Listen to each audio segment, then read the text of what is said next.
fait un artiste polyvalent qui se consacre principalement à la peinture, explorant des textures, des matériaux, pour capturer des moments de la vie quotidienne et tout ce qui touche un peu à l'art, on va dire, expérimental et graphique.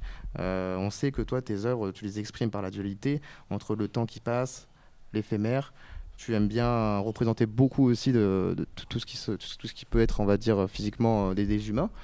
Beaucoup de profils. Tu es beaucoup aussi dans cet univers qui est très hip-hop.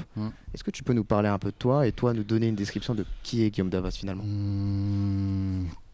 C'est une grosse question. Non, mais juste passionné de visuel, hein, d'esthétisme, sous toutes ses formes, mais qui là, ces dernières années, s'est concentré un petit peu sur une pratique un petit peu plus perso, texture, matière. Le figuratif m'intéresse pas tant que ça au final. Mais j'aime bien tout ce qui est, ouais, le temps qui passe, les textures, les matières, les transparences. C'est plutôt ça qui m'intéresse dans ma pratique. Ouais. Moi, j'ai eu l'occasion de t'avoir en tant que formateur dans l'occasion de ma filière, enfin de ma formation, pardon. Et c'est vrai que le mot fort, un peu pour toi, ça a toujours été l'expérimentation.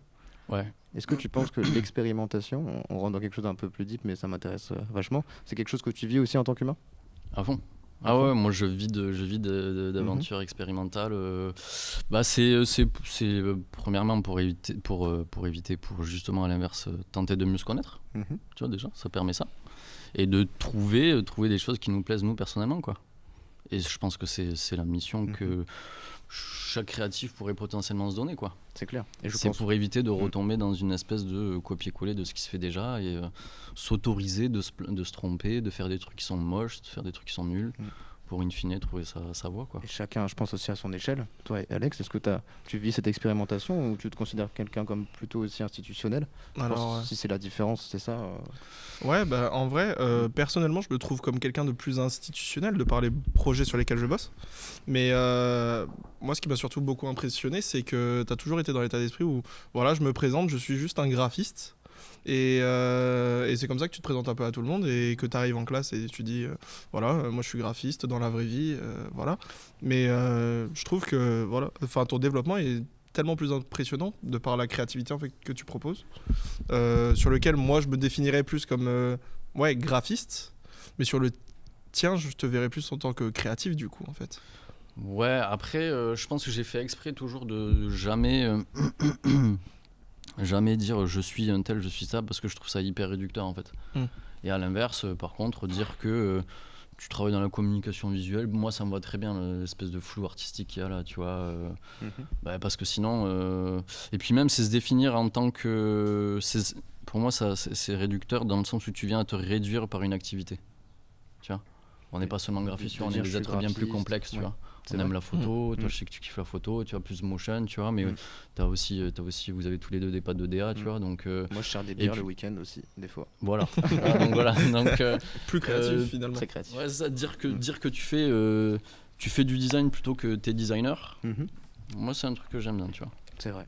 C'est un truc que je préfère. Je vous coupe sur cette belle parole parce que je vois qu'on a notre stagiaire Jules qui rentre dans le champ, qui vient nous servir du coup un punch qu'il a préparé lui-même. Alors il s'avère que ce punch là, moi je lui ai enseigné, Jules qui est en stage actuellement avec moi, jeune graphiste en herbe, jeune humain en formation pour devenir un futur, l'un des futurs meilleurs dresseurs de cette terre. Merci Jules, c'est lui qui a préparé ça. On va se régaler. Bon, il a décidé de pas nous servir vraisemblablement. On n'a pas le droit de. Okay. Non mais on va se servir Jules. C'est pour rire en vrai. Et voilà, on est comme à la maison en vrai, ça fait plaisir de te retrouver. Bah ouais, c'est cool, fois. On va continuer de parler un peu de qui tu es. Mais... Ce que je disais tout à l'heure, c'est que c'est pas la première fois en fait qu'on se retrouve là. Il faut qu'on vous dise la vérité. C'est pas la première fois qu'on reçoit Guillaume, parce qu'en fait, Guillaume, je peux te prendre ton verre. Ouais. On l'a reçu en fait pour l'épisode prototype de Post-it. Donc c'est ce qu'on a décidé de faire pour être plus à l'aise et être sûr de ce qu'on faisait, quoi. On a décidé de faire un épisode 0 qui n'est pas sorti, qui n'a pas été filmé en live, qui a été filmé en live mais sur une chaîne fantôme. Et du coup, merci Alex, c'est gentil. Et du coup, en fait, on a eu cette première expérience avec toi et nous, c'est ce qui nous ont souligné en fait toute l'équipe technique, et c'est les premiers retours qu'on prend. C'est comme on a de la chance d'avoir une vingtaine de personnes derrière, on a la chance d'avoir une vingtaine d'avis différents. Et ça a été l'avis le plus commun de nous dire oui, c'était quand même vraiment un épisode hyper intéressant, hyper enrichissant. Du coup, on est honoré de t'avoir de nouveau, et c'était vraiment une demande particulière des gars, dont Jinsu et Erwin qui sont au Réal, qui nous ont dit les gars, venez, on invite Guillaume, parce qu'en plus on s'est un peu pris au dernier moment. Il y a un monde où j'ai peut-être dit à le dernier épisode que le prochain épisode était le 21 février. Finalement, on est le 16. Donc, merci à toi Ça d'être là encore t'arrive parmi nous. d'être en avance, quoi. Ça m'arrive d'être en avance. Et mine de rien, finalement, je suis en avance. Je suis en avance aujourd'hui. Je suis en avance. Pour la première fois de la semaine, alors, hein, parce que si on tient à revenir sur le fait que on t'a... Guillaume Davas. Je voulais dire du coup que tu es, si vous l'avez pas compris, donc toi tu es à la fois artiste, graphiste, mais aussi tagger, enfin tu as fait beaucoup de tags. Comment on dit, graffeur plutôt que tagger. Graffeur, mais c'est un truc que j'ai pratiqué il y a longtemps, ouais. On a quelqu'un dans le chat qui demandait à quand les cours de tag, donc Hero54. Est-ce que ça existe Quand les ça, cours les cours de de tag, tag ça sera des cours ça sera des recherches de lettres, plutôt. Ok, Voilà. on a une petite bonbonne de tag en plus qui est affichée à l'écran. Dites-moi, à la régie, c'est bon ? Ok, ça marche.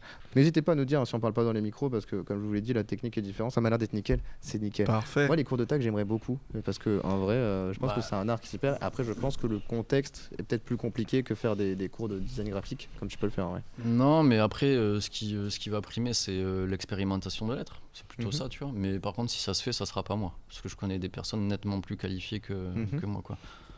Alors à ton moment, c'est plus de l'expérimentation toujours ou... Ouais, moi j'ai commencé comme ça en fait, je crois que j'avais 15-16 ans.